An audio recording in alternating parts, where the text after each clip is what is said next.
You are watching Magic Empower Manhwa Part 1. Stay tuned as we dive into the thrilling beginning of this Manhwa filled with betrayal, power struggles, and unimaginable cultivation secrets. In this episode, we're introduced to the legendary Book of Esper, a powerful artifact said to grant mastery over heaven and earth. The Magic Emperor, Zhou Fan, its current possessor, is renowned for his unmatched power. However, many seek to claim the book, including the Seven Emperors, who amass an army to invade Zhou Fan's palace. Despite his disciple Zhao Cheng's warning of impending danger, Zhou Fan remains confident in his strength and confronts the invaders. After easily annihilating the enemy's troops, Zhou Fan is betrayed by Zhao Cheng, who stabs him in the back. Cheng reveals that he was the one who leaked the book's location to the Seven Emperors, driven by jealousy and his desire to claim the Magic Emperor's power. Realizing that his enemies will stop at nothing, Zhou Fan resolves to destroy the Book of Esper along with himself, ensuring its power is lost forever. As he self-destructs, his soul escapes and finds a new host, Zhou Fan, a young, lifeless boy on Earth. Reborn into a new body, Zhou Fan begins to adapt to his surroundings. Retaining the memories and powers of the Magic Emperor, he quickly demonstrates his strength by scaring off wolves and absorbing energy from a dying man using the powerful Drain Touch technique. Meanwhile, Zhou Fan observes a confrontation between the Luo and Sun families, both embroiled in a fierce dispute over a sacred spiritual technique. As Zhou Fan prepares to leave, he feels an unexpected emotional connection to the family, prompting him to stay and intervene. In this episode, the Magic Emperor Zhou Fan, now in his new body, grapples with the mysterious and overwhelming magic of the heart, a magic so powerful that even the Devil King could not escape it. As he delves into the memories of the boy whose body he now inhabits, Zhou Fan discovers that this magic binds him to a girl from the Luo family who has always been his protector. Zhou Fan vows to find a way to break this magical thread that enslaves him. Bandits with branded knives target the Luo family, and Miss and her younger brother find themselves in grave danger. Zhou Fan intervenes, despite his weakened second-layer strength compared to the seventh-layer bandits. He picks up Miss of the Luo family and her brother, and escapes into the forest, determined to protect them, despite their hostility and insults. Miss insists on returning to save her family's guards, but Zhou Fan coldly reminds her that going back means certain death. Her younger brother furiously berates Zhou Fan, calling him a slave, which leads to a tense confrontation where Zhou Fan asserts his authority by slapping the boy. As they venture deeper into the forest, Zhou Fan formulates a plan to trap and defeat their pursuers. He convinces Miss to hand over the Luo family's treasured spiritual stone, a powerful artifact, to aid in the plan. Despite her doubts, she reluctantly agrees. Zhou Fan activates a magical formation, invoking an ancient array to turn the foggy forest into a deadly trap. Mist, astonished by Zhou Fan's knowledge of magical formations, questions how a mere slave could possess such power. Meanwhile, Sun Guanjia and his men pursue the group into the foggy forest. They capture Luo family's guardian as a hostage, hoping to force her surrender. As they navigate the treacherous forest, Sun family's men spot Zhou Fan sitting under a tree, waiting for them with a confident smile. One of the bandits charges at Zhou Fan with his weapon, but Zhou Fan remains unfazed, signaling the beginning of the next confrontation. The story starts with Sun Guanjia ordering his men to attack Zhou Fan. Just as one of them raises a sword, Zhou Fan calmly drops a bombshell. He's already paralyzed Sun's two captives. Shocked, Sun Guanjia halts the attack and demands proof. Zhou Fan seizes the opportunity to negotiate. Zhou Fan proposes a trade, the lives of the captives in exchange for his future. With the Luo family defeated, Zhou sees no reason to risk his life. He claims the captives are tied at the end of a rope in a secret location only he knows. Reluctantly, Sun Guanjia agrees, but he warns Zhou not to try anything foolish. Deep in the forest, Zhou Fan suddenly stops. When asked why, he reveals his true intentions. He lured them to their deaths. Before Sun Guanjia can react, Zhou disappears, and chaos ensues. The rope is cut, fog turns red. Sun Guanjia's men start vanishing. Realizing it's a trap, Sun Guanji exclaims, "This is an array!" Meanwhile, Zhou Fan reassures the young lady of the Luo family, promising to help her. Together, they activate the array, summoning a ghostly figure. This ghost possesses one of Sun Guanjia's men, causing panic among the rest. The array begins absorbing their energy one by one. In his final moments, Sun Guanjia asks Zhou Fan, "What are you?" Zhou Fan replies coldly, "Go to hell and ask the Hell King." As the ghosts return to Zhou Fan, the formation shatters, and an incredible cultivation levels. Zhou Fan absorbs the strength of his enemies, breaking through multiple cultivation levels. Golden energy radiates from his body as he declares, "Now that I've broken through, it's time to practice martial arts." Tong Ling, a loyal member of the Lo family, arrives and kneels before Zhou Fan, offering his life. Zhou recognizes Tong Ling's loyalty but spares him, saying, "You're the head of the family. How can a slave like me punish you?" When asked about their next move, Zhou Fan learns the young lady plans to marry the son of the Kai family leader in Feng City. He thinks, "If she gets married, I'll be free from the heart magic." They agree to head to the Kai family together. In another scene, a man discusses Song Guanjia's failure. He orders his men to track Zhou Fan's group and visits a paralyzed old man. Xiao Jai cryptically mentions the returning dragon palm technique and promises to reunite the old man with his brother, hinting at a deeper plot. Finally, Zhou Fan and the group arrive near Feng City. While Tongling asks about the city, Zhou Fan dismissively thinks it's nothing more than a small village. The young lady tells the group to wait as she heads off to inform the Chai family of their arrival. Hungeling suggests staying at a hotel to avoid offending the Kai family, stating, "These nobles will criticize us if we approach directly. A slave like me showing up uninvited would anger them." Zhou Fan dismisses the concern as troublesome but agrees to meet them later. Suddenly, Yin appears, mocking Zhou. "Hey, slave dog, you're only here because of my sister. After the marriage, my brother-in-law and I will show you what it means to be a slave." Zhou retorts, "Forget waiting for your brother-in-law. I'll deal with you now." Humiliated, Yin runs crying to his sister. When Miss scolds Zhou for his behavior, he replies, "Your brother started it. If you find me annoying, just get rid of me. I'll leave wherever I want." Frustrated, no one responds as Zhou walks away. The fake crystal incident. In another part of the town, Zhou intervenes in a heated argument between a noble woman and a shopkeeper selling jade crystals. Zhou confidently declares the crystal fake, offering to prove it. Using a mixture of sulfur and sediment, Zhou tests the crystal. As its color fades and the liquid turns red, the crowd realizes the crystal is, indeed, counterfeit. Angry customers demand refunds and attack the shopkeeper, leaving him bruised. The noblewoman thanks Zhou for exposing the fraud, impressed by his sharp eye. Zhou replies, "I've dealt with scams like this before." Zhou approaches the shopkeeper, offering 10 spiritual stones for the fake crystal. Suspicious, the shopkeeper demands more, even summoning goons to attack Zhou. However, Zhou summons his ghost, swiftly killing the attackers and taking the crystal. Whispering to himself, Zhou realizes this isn't an ordinary crystal.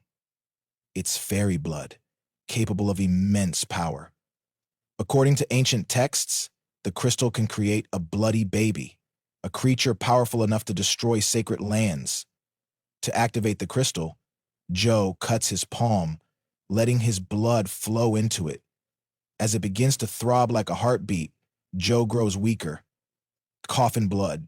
Despite the risk of death, Zhou pushes forward, muttering, "If I stop now, I'll lose my chance to create the bloody baby." The episode ends with Zhou on the verge of collapse.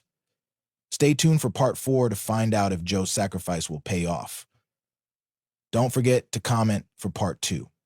If you are looking for OP Manhwa, then you're at the right place. This is Magic Emperor Part 2. In the last episode of Magic Emperor, the story unfolds as Zhou Fan faces a moral and magical dilemma. He was attempting to create a bloody baby by pouring his essence onto a crystal. As the process progressed, he struggled with the weight of his choices. If he continued, he might die. but if he stopped, his creation would be incomplete. Zhou Fan reflected on his past and the hardships that led him to this point, fueled by memories of betrayal and vengeance. In a moment of desperation, Zhou Fan activated a relic stone and unleashed its power. The light from the stone engulfed him, merging with his body, and he successfully created the bloody baby. With newfound determination and a clearer sense of his path, Zhou Fan emerged from his solitude after 10 days of intense focus. Outside, his loyal companion, Tanling, had been guarding the door all along. Despite the grueling wait, Tanling expressed unwavering trust in Zhou Fan, a gesture that touched him deeply.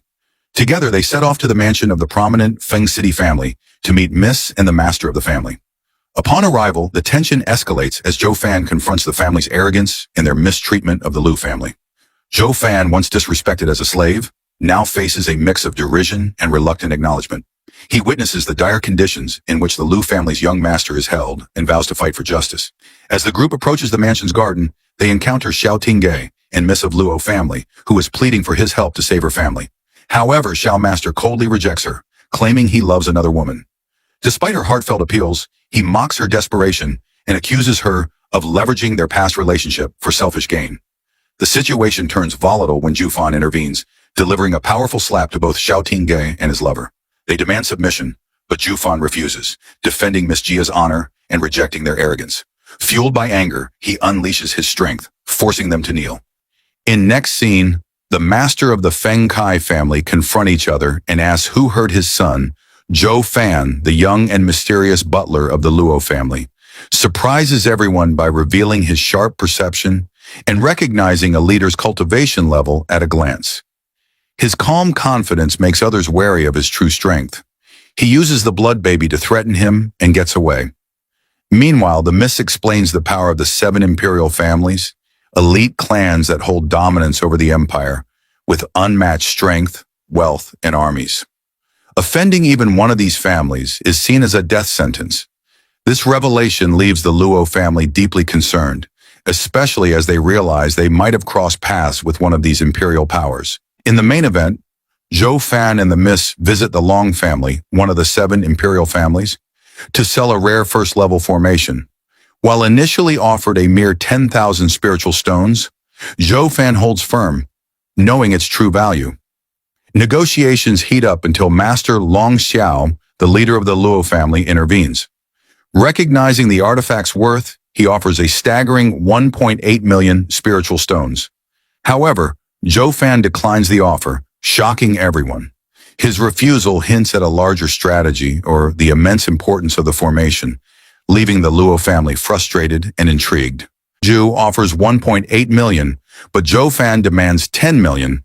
When Zhou Fan threatens to cancel the deal, Long Zhu unleashes his power, pushing Zhou Fan backward. Zhou Fan remains calm and reminds Long Zhu that bad behavior could harm the pavilion's reputation. Impressed by Zhou Fan's boldness, Long Zhu agrees to the deal, 1 million paid up front, and the remaining 9 million exchanged for protecting the Luo family. Later, Long Zhu explains to his disciple that the formation sketch is an ancient treasure, the only one in the entire Tianyu Empire. This makes it worth much more than the price paid. While Zhou Fan is cultivating, Tongling rushes in and warns that the Feng Chai family has arrived. Zhou Fan, unfazed, says he was waiting for them. Miss Luo Yunshang confronts the Feng Chai family, who demand Zhou Fan in exchange for peace. Zexia Yuquan, a powerful figure from Yuming Valley, one of the 7 great imperial families, leads the demand. He even promises to help the Luo family grow if they hand over Zhou Fan. Zhou Fan steps forward to fight Zexia. Despite Zaixia's attacks, Zhou Fan dodges them with ease, even enjoying the fight. Zhou Fan injures Zeixia slightly, and Zeixia realizes Zhou Fan is a demonic cultivator. Demonic cultivators are known for doing anything to gain power, even using dangerous or evil methods.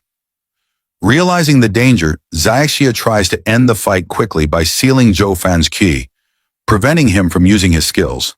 However, Zhou Fan fights back using the blood baby technique, unleashing a powerful blood shadow palm. This forces Zeixia back, but leaves Zhou Fan seriously injured and on the verge of death. As Zeixia moves to finish Zhou Fan, Long Zhou, a disciple of the Qianlong Pavilion, arrives just in time. He steps in to protect Zhou Fan, saying Zeixia will have to fight him first. Zeixia shook off Long Zhai's hand and said coldly, You have nothing to do with this. Just stay away. Long Jai stood his ground, his voice unwavering. I have everything to do with this. Uncle Zhu sent me here to protect the Luo family. If you want to kill them, you'll have to kill me first. Zaxia smirked, a mocking tone lacing his words. You and I are on the same power level. Do you really think you can protect them while fighting me? You'll barely hold your ground. Long Jai's eyes narrowed as he retorted, If you and I fight, it'll result in a massive battle. Are you prepared to face the consequences of such a clash? Zaxia's expression shifted, and after a moment, he relented. Fine, I've understood your point. Turning to leave, he added dismissively, This isn't over. Before he could finish, Zhou Fan appeared from the shadows and stabbed Zaixia in the back. Shock crossed Zaixia's face as blood dripped from the blade. Did your master never teach you how to deal with devil cultivators? Zhou Fan sneered, his tone dripping with disdain. We use every trick in the book. Never turn your back on us. Lose focus for even a second, and it'll cost you your life. Zaxia turned towards Zhou Fan, his mind racing. How is he still moving? He's clearly injured, yet he's faster than before. Did I fall into his trap? Zhou Fan grinned wickedly and raised his weapon for the final strike. Die, he hissed, slashing downward with deadly precision. As Zaxia collapsed, Zhou Fan turned to Long Jai, his voice calm but laced with menace. Go back and tell Uncle Zhu that I'm very grateful for his assistance. But from now on, tell him there's no need to send anyone else. We've gotten all the help we needed. Back at the Qianlong Pavilion, Long Zhu paced back and forth, his face grim. You have no idea what kind of trouble Zhou Fan has dragged us into? Long Ji protested. Uncle, I don't understand. Zhou Fan attacked Zaixia of Yuming Valley. What does that have to do with our family? It was his choice to attack. You foolish girl, Long Zhu interrupted, his voice sharp. Zaxia was killed in front of you. Everyone saw it. Do you think anyone will believe the truth? They'll claim that the Long family orchestrated it, with you personally striking the blow. Long Ji hesitated. But I don't think Zhou Fan planned this. Long Zhu slammed his hand against the table, his expression darkening. He planned it all from the beginning. That boy is dangerous, perhaps the most dangerous person in the world right now.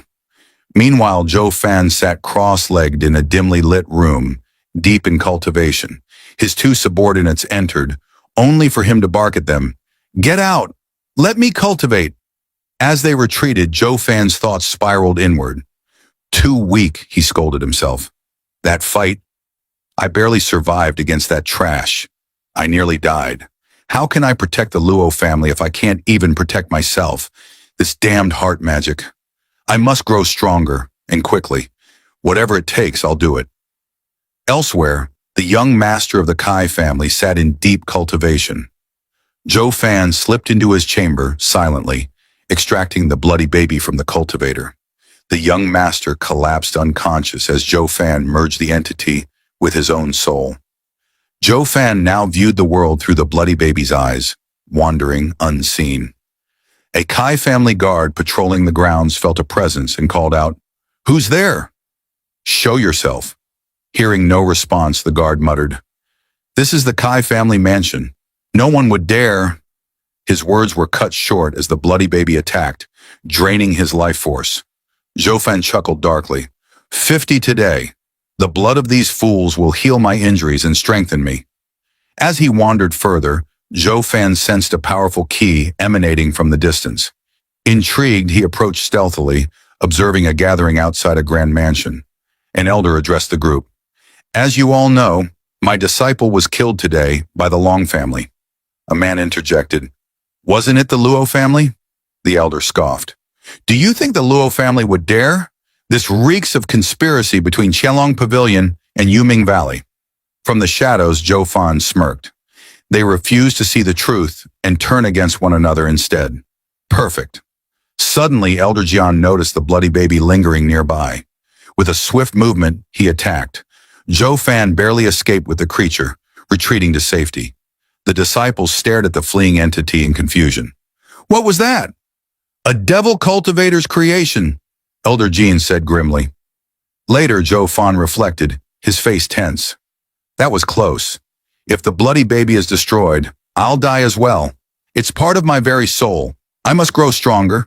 There's no other option. Now that the bloody baby had returned, Zhou Fan sat cross-legged in his chamber, cultivating the immense power it brought. His eyes glinted as he drew all the energy from the bloody baby, condensing it into a dense black energy ball. He compressed it further, sweat dripping from his brow, and finally absorbed it into his body. A surge of strength rippled through him as his muscles tensed and his aura intensified. He smirked, his voice low and confident. With the strength of the bloody baby, my cultivation speed has doubled. In less than 10 days, I've broken through Qi collection. His confidence swelled, knowing his power had grown significantly in such a short time. The next morning, as Zhou Fan opened the door to his room, he was surprised when a figure fell forward. It was Miss Yunshang, who had been leaning against the door and sleeping. She scrambled up, her face turning crimson as she stammered. "Your wounds were very severe. I stayed here all night to guard you, but now that I see you're fine, I'll take my leave." Zhou Fan's gaze sharpened as his mind raced. If this had been an enemy instead of her, I'd already be dead. How could I have been so careless? He cleared his throat and asked, "Why were you sleeping here?" She avoided his eyes, still blushing, and muttered, "I wanted to ensure your safety, that's all." As she hurried away, Tongling appeared and exclaimed, "Brother Zhou! You're awake. We were so worried. Your wounds were so bad, we thought you might not survive. Miss Yunshang guarded you the whole night. She just left, didn't she?" Zhou Fan felt a faint smile tug at his lips, but quickly suppressed it. He scolded himself. "Damn heart magic. How can a magic emperor like me be moved by such simple gestures? My heart is racing. This must be the emotions of the boy who originally possessed this body." Shaking off the thought, he turned to Tongling and said, "Come with me. We're heading to Qianlong Pavilion. After what happened yesterday, no one will dare challenge us except perhaps the 7 families." Tongling gave him a playful slap on the shoulder and teased, "Who would have thought the same Zhou Fan who used to sweep courtyards would now talk so boldly? You've changed, brother." Arriving at the gates of Qianlong Pavilion, the guards who once ignored him now greeted him with utmost respect. "Please come inside," they said, bowing. Zhou Fan smirked, his tone icy. "A few days ago, you didn't even look at me. Trash like you only respect strength." As they walked further into the pavilion, they encountered Miss Long Nui, who was standing ahead. She glanced at them briefly before turning away, her expression cold. Tongling whispered, "Did we offend her somehow?" Zhou Fan chuckled. "Miss Long Nui, is this how the Qianlong Pavilion treats its guests?" Long Nui turned sharply and replied, "Do you truly consider yourself a guest here?" Zhou Fan raised an eyebrow, his tone mocking. "It seems you're still innocent. Your cousin Long Jie is far more mature. He saw through my plans and retreated quietly. A wise move. In business, one must never show their emotions. Only profits matter." Caught off guard by his words, Long Nui subconsciously nodded and said, "All right, let's talk business." At that moment, Master Long Zhou and Long Dai arrived. Master Zhu stepped forward, his tone stern. "Zhou Fan, let me speak with you." Long Jai, however, stared at Zhou Fan in disbelief. "How is this possible? His wounds were severe just yesterday. Did they heal overnight?" Zhou Fan met Master Zhu's gaze and said, "Master, shouldn't the younger generation take charge of business matters?" Master Zhu chuckled darkly. "You are cunning, but don't think you can outsmart this old man." Zhou Fan bowed slightly, his voice polite yet calculating. "Master, your praise is far too high. I dare not compare myself to you." Master Zhu snapped, "Enough of your flattery." Zhou Fan remained calm and said, "I've come to discuss a new residence for my Luo family. Can you recommend a suitable place? It would be beneficial for you as well. You can monitor us more closely." Master Zhu's eyes narrowed as he studied Zhou Fan. "This boy reads people too well. He's already guessed our intentions." Reluctantly, Master Zhu gestured for him to continue. Zhou Fan seized the moment. "I've also obtained critical information you might find valuable. Did you know Yuming Valley plans to attack Qianlong Pavilion?" The air grew tense as Master Zhu's expression darkened. He released an overwhelming aura filled with killing intent, causing Zhou Fan to stagger backward. What is your evidence? Master Zhu demanded. Zhou Fan composed himself and said, they called upon Elder Jane to lead the attack. Long Jia's eyes widened in fury. Elder Jane? He killed my master's right-hand man. If what you say is true... Zhou Fan bowed again, feigning humility. I meant no offense, Master Zhu. I only wish to help. Master Zhu considered his words carefully before sighing. Very well. There's a residence 100 meters from here. Your Luo family may stay there. As Zhou Fan and Tongling left, Zhou Fan smirked inwardly. The game is far from over. When they arrived at the residence, Zhou Fan turned to Tongling. Would you like to become the leader of all these guards standing here? Tongling hesitated. But how can I become their leader? The guards here are incredibly strong. Just being one of them is an honor. Zhou Fan chuckled. Don't underestimate yourself. A day will come when you will lead them all. Before Tongling could respond, Long Noi and Long Ji arrived. Long Noi sneered. It turns out you're not only fooling others, but also those around you. With his qualifications, the highest he can reach is the 6th layer. I suggest a small family like yours doesn't dream of becoming a big one. Zhou Fan's expression remained calm. Miss Long Nui, there's a saying, don't bully the weak just because you can. Don't be outrageous. Long Nui laughed derisively. You're dreaming of building a big family? Your dream may make you happy, but it will never be fulfilled. It takes time, resources, and connections to grow a family to that level. Do you think intelligence and cunning alone can get you there? You're just a frog in a well, oblivious to the vast world beyond. Zhou Fan smirked. A frog in a well? Zhou Fan, without any further argument, said, Miss, I ask permission to use spiritual stones. Without waiting for a response, Zhou Fan leaped to the top of the house. This isn't your house, Long Nui shouted. Don't you know any manners? Ignoring her, Zhou Fan threw several spiritual stones into the air. Folding his hands, he chanted something to activate an array. Golden dragons emerged from the stones, flying majestically through the air before diving underground. Elder Jane, sensing the array's power, was startled. Meanwhile, far away atop a mountain, a mysterious man watched the scene unfold. Who set up this formation? Did Master Jane change his plans? No. Elder Jane isn't reckless. As the dragons disappeared, Zhou Fan stood amidst the glowing formation. Long Nui and Long Ji, now visibly shocked, whispered to each other. A level 3 formation? That's impressive, but it won't stand against stronger cultivators. A level 5 formation is required, but the spiritual stones needed for that are far beyond their reach. Zhou Fan smirked. You doubt me too quickly. At that moment, Miss Yunxiang arrived. Zhou Fan, using so many spiritual stones without my permission deserves punishment. But since you use them for our benefit, I'll let it slide this time. Be careful in the future. Master Zhu rushed onto the scene, looking astonished. Who set up this array? Long Jai answered, the butler of the Luo family, Zhou Fan. Master Zhu's eyes widened. Impossible! It takes years to learn such techniques. How did he perform this? I've studied formations for decades and only reached level 3. Yet he's so young.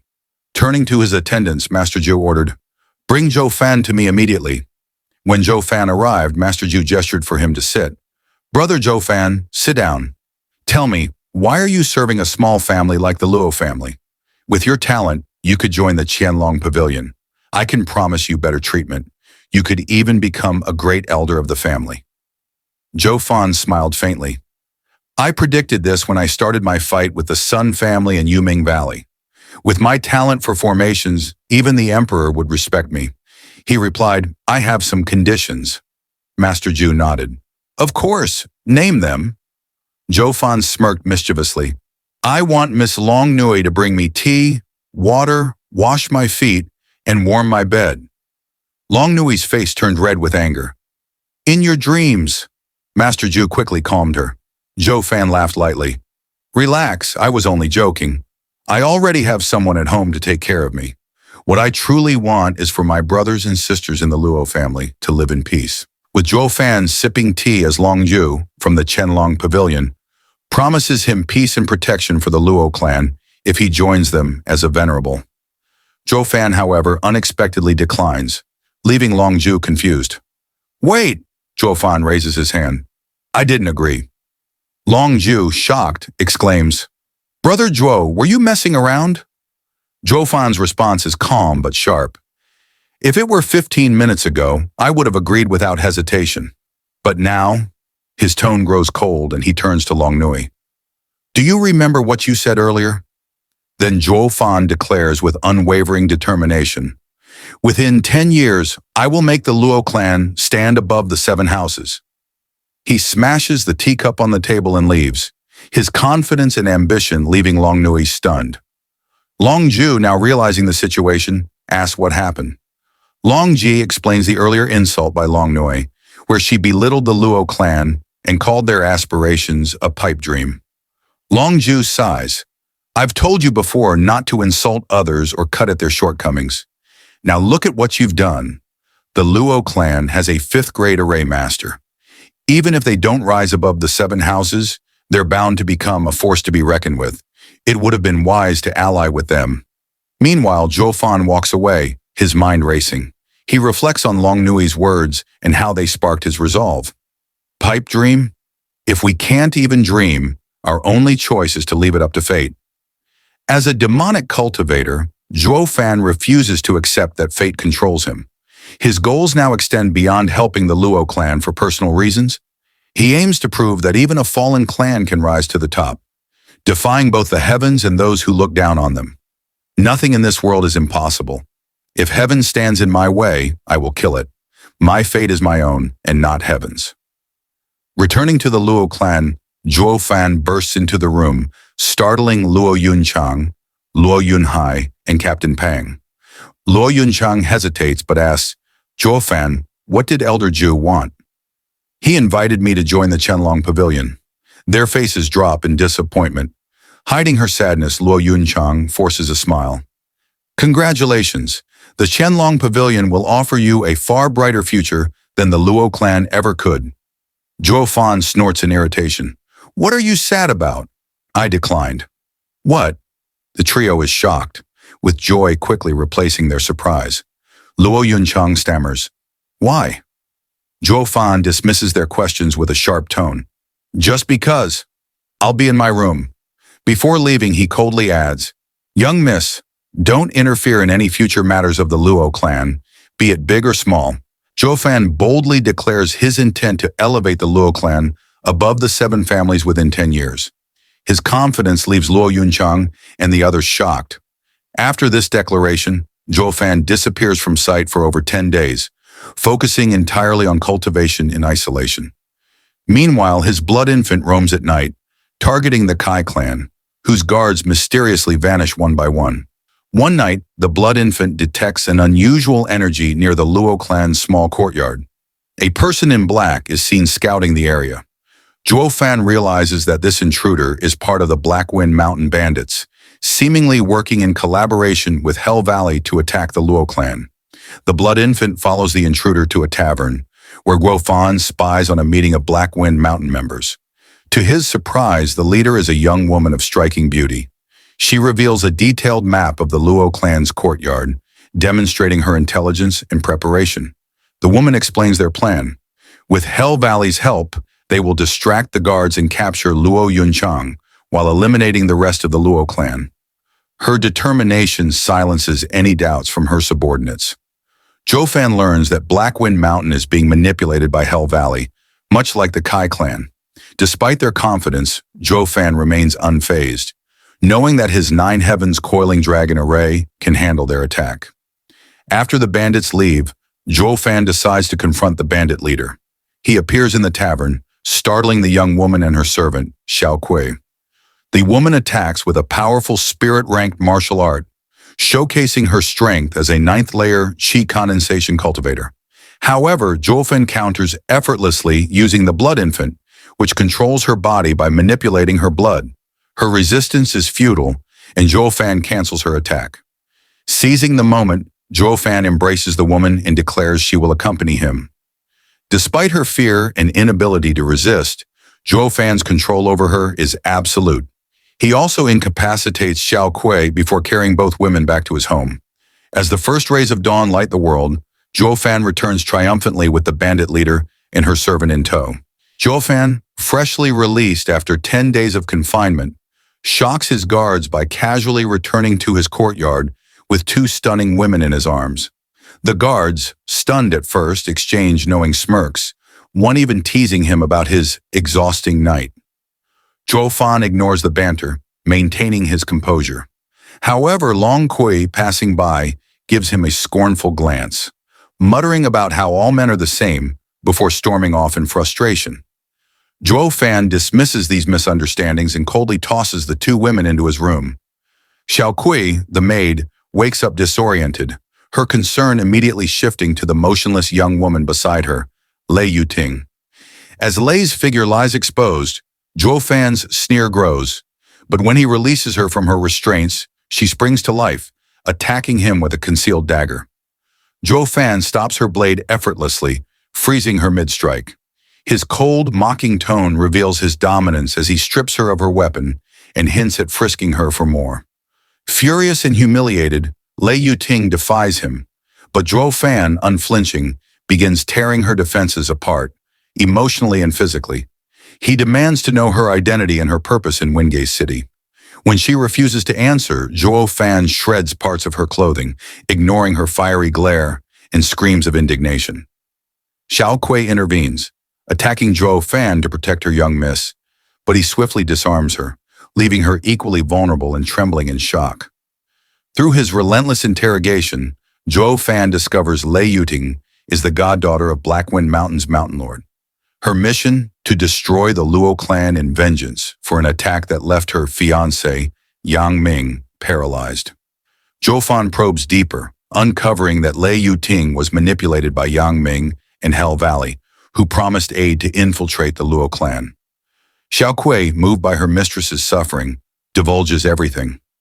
Yang Ming's vendetta against Luo Jinan, the Luo clan head who wounded him, and his claims that the returning dragon palm technique could heal his injuries. Zhou Fan pieces together a larger conspiracy, suspecting the 7 noble houses are pulling the strings. He questions Lei Yuting's blind trust in her fiancé, highlighting his suspicious dealings with Hell Valley and his ability to manipulate a loyal Luo steward into betraying his clan. Lei Yuting's faith in Yang Ming begins to waver, her anger giving way to doubt. The tense interrogation is interrupted when Luo Yunchang, Luo Yunhai, and Captain Pang enter unannounced. They find Zhou Fan in a compromising position, his hand near Lei Yuting's exposed chest, with clothing strewn across the room. Luo Yunhai is left slack-jawed, while Luo Yunchang's fury erupts. She accuses Zhou Fan of wasting time with women instead of focusing on his promises to strengthen the Luo clan. Zhou Fan, unbothered by the misunderstandings, calmly explains that the women are Blackwind Mountain spies and that his methods were necessary to uncover critical information. Luo Yunchang, though skeptical, listens as Zhou Fan reveals that the Luo clan's conflict with Blackwind Mountain may be orchestrated by the 7 noble houses to weaken both parties. The revelation shocks everyone, including Lei Yuting, who begins to see the larger picture. Zhou Fan persuades Lei Yuting to take him to Blackwind Mountain, offering the returning dragon palm technique as a gesture of trust. He insists that Yang Ming's claims were lies designed to manipulate her, further deepening her doubts. Despite her growing uncertainty, Lei Yuting agrees, reasoning that her home turf would give her the upper hand should Zhou Fan attempt any deceit. Zhou Fan smirks in satisfaction, but clears his throat awkwardly before leaving, advising Lei Yuting to dress warmly to avoid catching a cold. The comment ignites another round of embarrassment and anger, as Lei Yuting, Luo Yunchang, and Xiao Kui shove him out of the room. In next scene, Lei Yuting and a mysterious old man with sharp eyes traveling together down a forest road. Lei Yuting is clearly on edge, warning Zhou Fan to behave and not harm her or her people. Zhou Fan, with his sly demeanor, reassures her but hints at hidden motives. They arrive at Blackwind Mountain, where Lei Yuting's doubts about her senior brother, Yang Ming, begin to grow.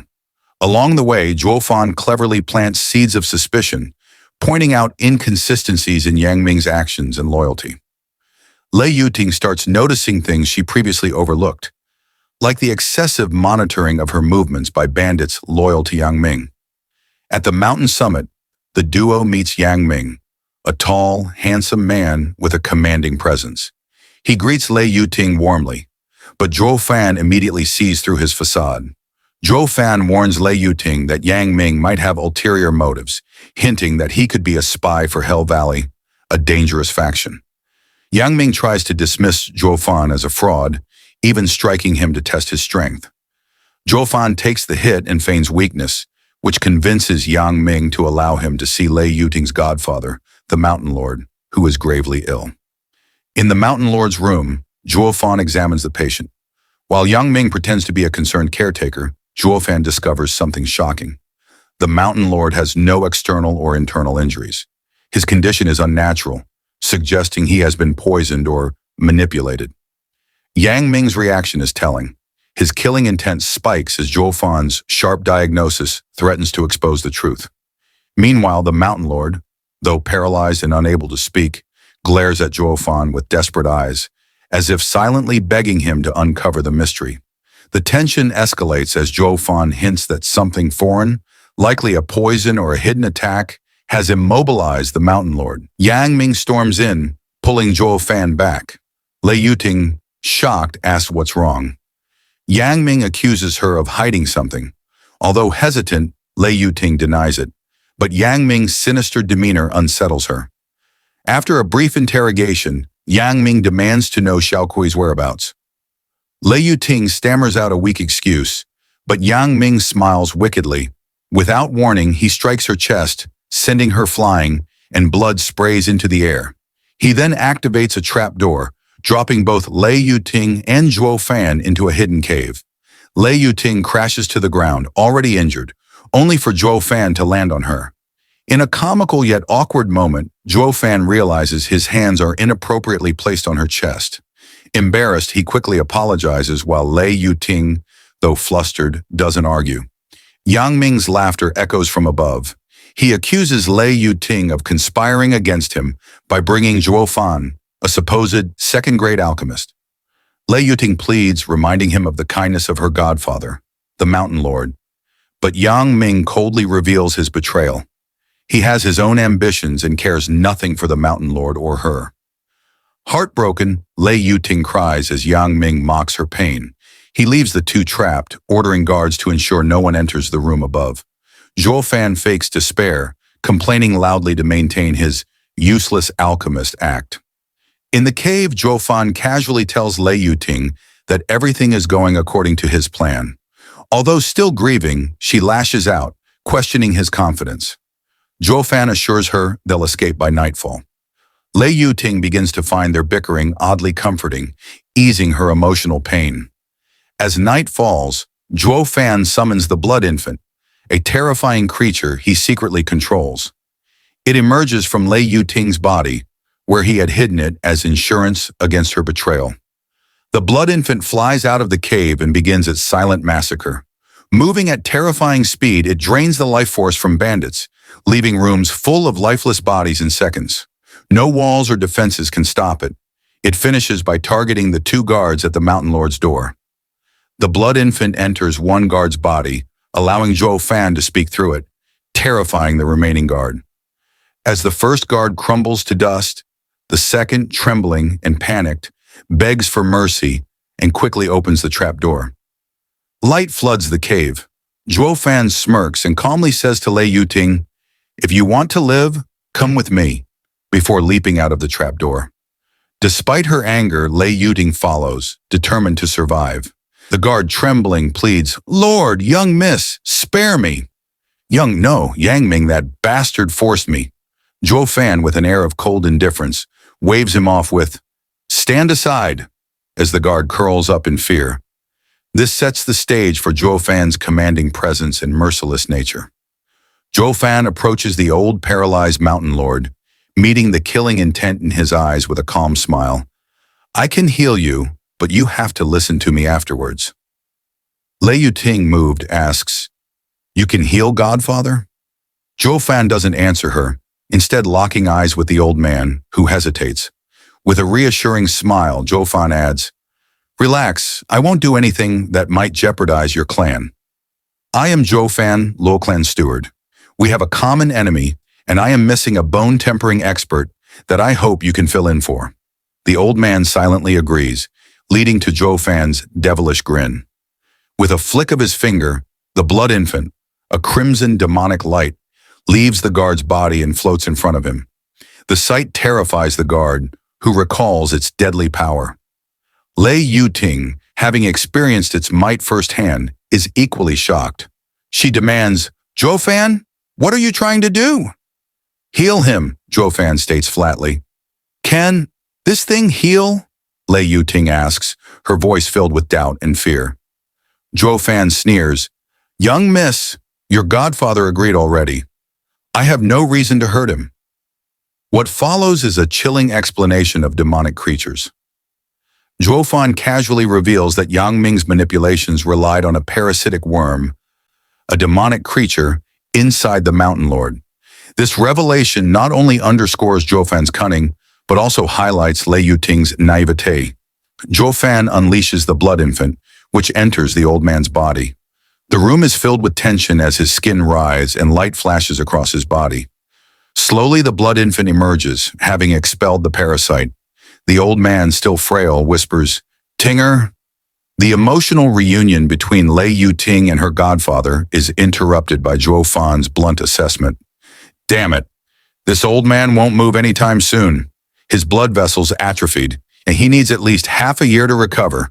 I helped him for nothing." Suddenly, an inch-long, snow-white worm crawls out of the old man's mouth. Lei Yuting's anger flares and she attempts to destroy it, only for Zhou Fan to stop her. "What are you doing? We need to kill this parasite," she exclaims. "You know nothing." Zhou Fan rebukes her, carefully storing the worm in a box and feeding it a few drops of his blood essence. The narrative then shifts to Zhou Fan's internal thoughts. The parasite is revealed to be the rare frigid pool snowworm, a treasure for demonic cultivators.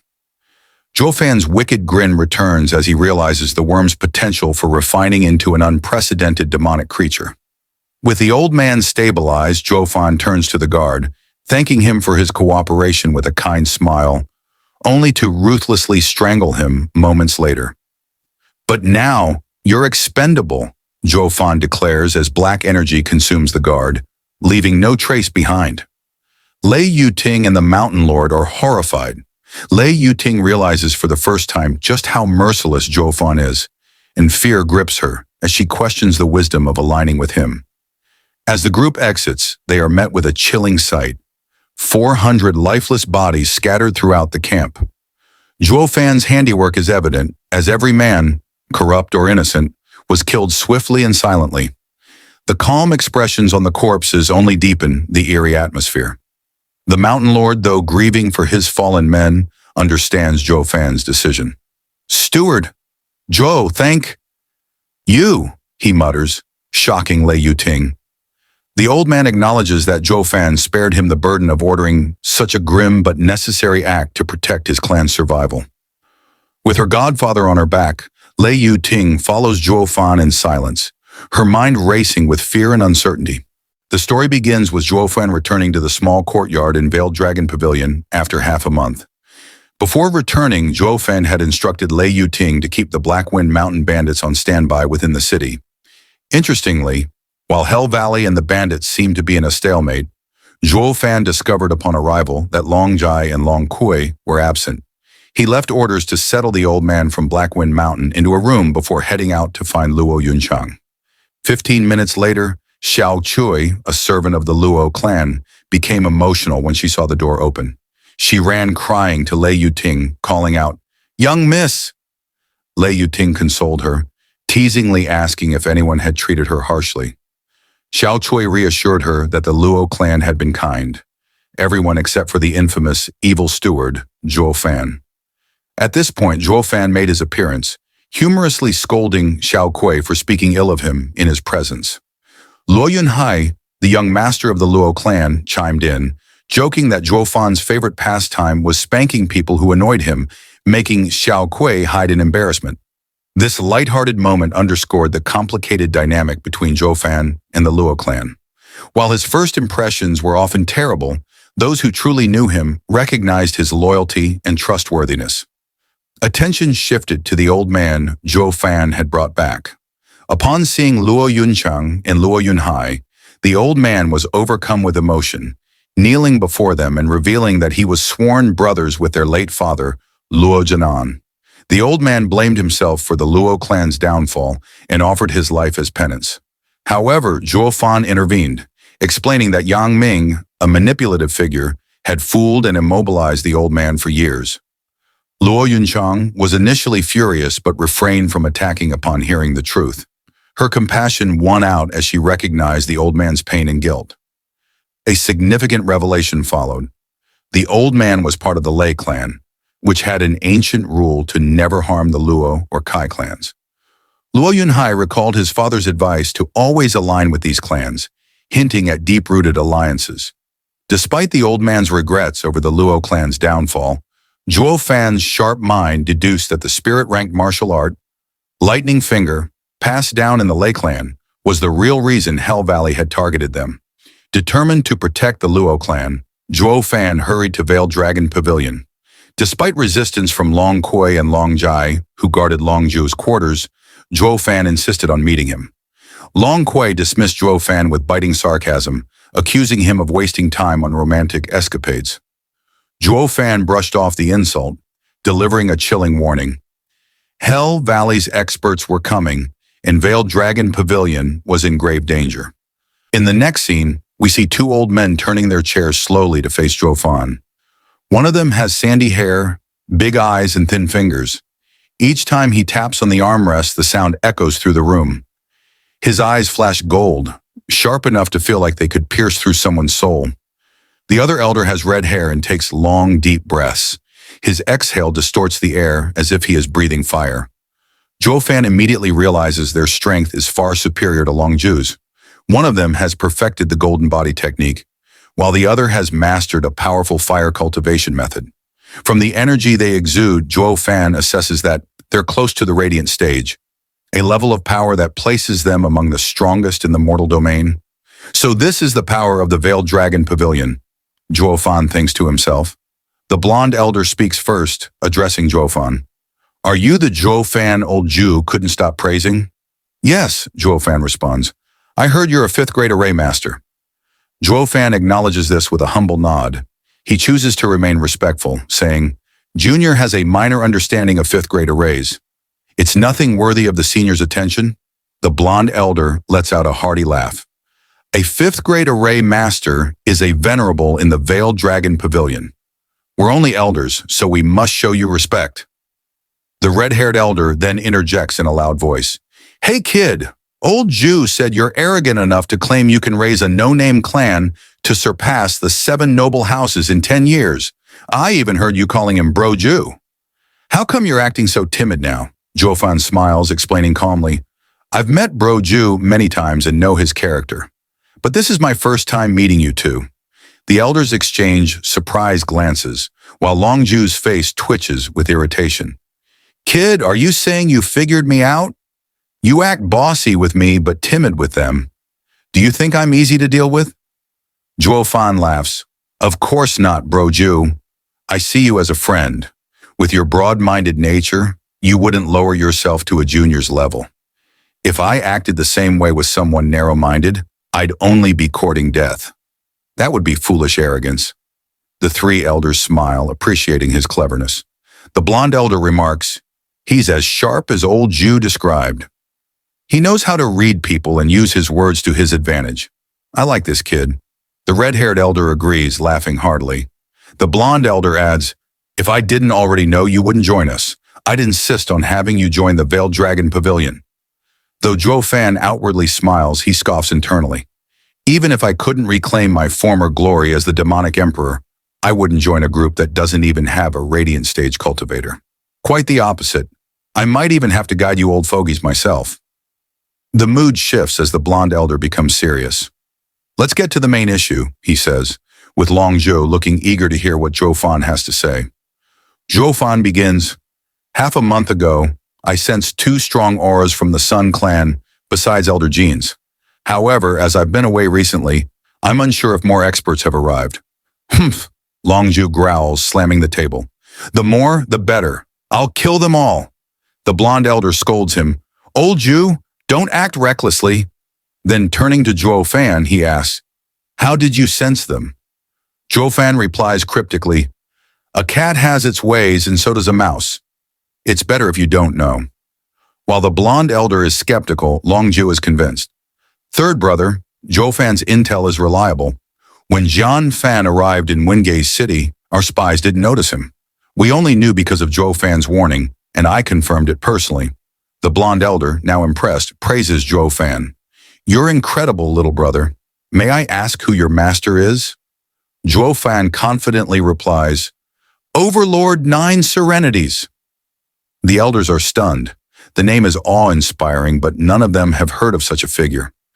Zhou Fan smirks internally, knowing the name belongs to a legend from the sacred domain, far beyond their understanding. The blonde elder eventually shrugs it off, saying, your master must be an extraordinary hidden expert to train you to this level. Zhou Fan suddenly changes the subject. Brother Jew, do you have a recovery pill? Long Ju immediately hands over a bottle, asking, is someone in the Luo clan injured? Zhou Fan thanks him, taking the third-grade pill, a valuable item worth at least 100,000 spirit stones. Long Ju, however, doesn't mind, given their close relationship and Zhou Fan's significant contribution to the Veiled Dragon Pavilion. As Zhou Fan leaves, Long Ju grumbles, you disturbed us just for a pill? Now you owe me. Laughing, Zhou Fan casually drops another bombshell. By the way, Hell Valley will attack in 2 days. Better tighten security. Then he strolls out, leaving Long Ju and the others both amused and impressed by his audacity. Inside, the blonde elder strokes his beard, watching Zhou Fan leave. This kid is remarkable. We need to find his master. In another scene, Zhou Fan returns to the Luo clan, spotting several suspicious individuals along the way. He knows a major conflict is brewing. At the Luo clan, he tosses the recovery pill to Lei Yuting. Take this. You'll recover in no time. Lei Yuting is stunned by the pill's value, but Luo Yunchang reassures her, saying the Veiled Dragon Pavilion owes them 10 million spirit stones, making the pill insignificant. Zhou Fan rolls his eyes at her pride, thinking, women are all the same. They love to brag. Meanwhile, in the Sun clan, 4 people gather in a dark room. 3 are hidden figures exuding malevolent energy, while the 4th is Elder John, a member of Hell Valley. A young man, Yu Ming, reports to them. Elder John warns Yu Ming sternly not to mess up their decade-long plan. If you ruin this, you'll wish for death, he threatens. As Yu Ming leaves, Elder John's killing intent fills the room. No one from the Luo clan is allowed to live, especially Zhou Fan. Yu Ming grits his teeth, his smile turning vicious. In the next scene, Zhou Fan was sitting cross-legged on his bed meditating. He was on the verge of reaching the 5th layer of qi condensation, but his advancement was blocked due to a lack of yuan qi. This energy was essential for cultivation, and he regretted not spending more time on Blackwind Mountain to absorb more yuan qi from people. However, he had been pressed for time and let his blood infant handle the killings, wasting valuable resources in the process. With a looming battle, Zhou Fan couldn't risk letting blood infant roam freely. If Elder Jean encountered it, the loss would be devastating. Zhou Fan muttered, I can only hold it in. It will not be long before they attack. Right then, an intense power approached, sending a chill through Zhou Fan. He immediately ran out of the house and jumped onto the roof, where he saw a man floating in the sky. Long Ju. Long Ju's single eye squinted, radiating killing intent. Despite being 100 meters away from Veiled Dragon Pavilion, Zhou Fan could feel the terrifying desire to kill emanating from him. He whispered, I knew it. They're profound heaven experts. In this world, the ability to hover in the sky was proof of reaching the profound heaven stage, a level far beyond Zhou Fan's current strength. Even though Zhou Fan couldn't fully gauge Long Ju's power, he could tell it was immense. Zhou Fan scanned the area for other experts. He didn't see the other 2 elders from Veiled Dragon Pavilion, but he knew they were nearby, preparing an ambush for their enemy, Zhou Fan. Zhou Fan grinned wickedly. The three elders' decisive actions showed that Veiled Dragon Pavilion had chosen to fight Hell Valley to the death, leaving no room for negotiation. This bold move would also ensure the Luo clan's safety. Meanwhile, Luo Yunchang, Lei Yuting, and others stepped outside. Zhou Fan noticed that Mountain Lord hadn't appeared yet, likely still digesting the pill he'd taken. Realizing their strength wouldn't make a difference in this battle, Zhou Fan shouted, "What are you doing? Get back inside!" Understanding the gravity of the situation from Zhou Fan's tense expression, Luo Yunchang quickly took her brother and the others back inside, warning Zhou Fan to be careful. Suddenly, a loud call echoed across the area. A black cloud appeared above Veiled Dragon Pavilion, and from it emerged a black-robed old man, Condor Zhou Fan. His evil eyes scanned the surroundings as he chuckled menacingly. Long Ju's single eye turned bloodshot as he glared at Zhou Fan. His voice trembled with hatred as he said, "How dare you step into my domain?" Zhou Fan laughed mockingly. "Long Ju, Veiled Dragon Pavilion, killed Hell Valley's disciple, Yu Quan. I am here to seek justice." "Justice?" Long Ju scoffed, his rage rising. "Since when does Hell Valley understand justice? Who ambushed me in Drifting Leaves City? Who ruined my purple lightning gold eye?" Zhou Fan, observing from a distance, was shocked. The purple lightning gold eye was a legendary ability dating back to the time of the 10 emperors. It was said to be a mystic eye of the heavenly emperor that could release divine lightning capable of destroying even saint stage experts. For such a powerful cultivation method to exist in the mortal domain was astonishing. Zhou Fan couldn't help but feel pity for Long Ju, who had his incredible ability ruined. Zhou Fan sneered, "Who is to blame for your arrogance, Long Ju? You relied too much on your eye to become a top expert. Now without it, you've been reduced to guarding Wingate City. What a fall from grace." Long Ju's energy flared with anger as he charged at Zhou Fan. With a golden light coiling around his hand, he unleashed the Soaring Dragon Claw, a mid-spirit ranked martial art. A dragon roared out from his arm, lunging at Zhou Fan. Zhou Fan casually waved his hand, summoning Hell Chains, a mid-spirit ranked martial art. The chains bound the golden dragon and shattered it effortlessly. Zhou Fan laughed mockingly. "Without your eye, you're just a bug, Long Ju." But Long Ju had a trick up his sleeve. He suddenly appeared in front of Zhou Fan, grabbing his wrist with the Veiled Dragon Claw, a mortal-ranked martial art. Zhou Fan smirked. "Do you think mortal-ranked techniques can harm me when even spirit-ranked ones are useless?" Long Ju grinned. "I don't need to kill you, just this." With a mighty throw, he slammed Zhou Fan into the ground, signaling to the other elders. The blonde and red-haired elders of Veiled Dragon Pavilion revealed themselves, launching a coordinated attack on Zhou Fan. Zhou Fan's expression darkened. He realized Long Ju's plan, to trap him while the other elders attacked.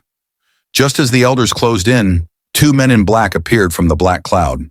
They attacked Long Ju, creating chaos. But Long Ju wasn't ready to give up. He summoned his dragon sword, a third-grade spiritual weapon. With a dazzling golden light, the sword unleashed an attack so powerful that it scared the men in black into retreating. The blonde elder seized the opportunity to charge at Zhou Fan. "Old Ju, don't worry, we'll finish him." As the elders attacked near Zhou Fan, a sudden purple light exploded, forcing the elder to retreat, coughing blood. When the smoke cleared, Zhou Fan stood, panting but smiling confidently. Perched on his shoulder was the source of the purple light, a soul-devouring crow. Zhou Fan frowned, recognizing the creature. The soul-devouring crow could devour anything and transfer its power to its owner. It wasn't physically strong, but its unique ability made it one of the most formidable demonic creatures. What shocked Zhou Fan the most was the crow's eyes. One was black, but the other was golden, glowing with purple lightning.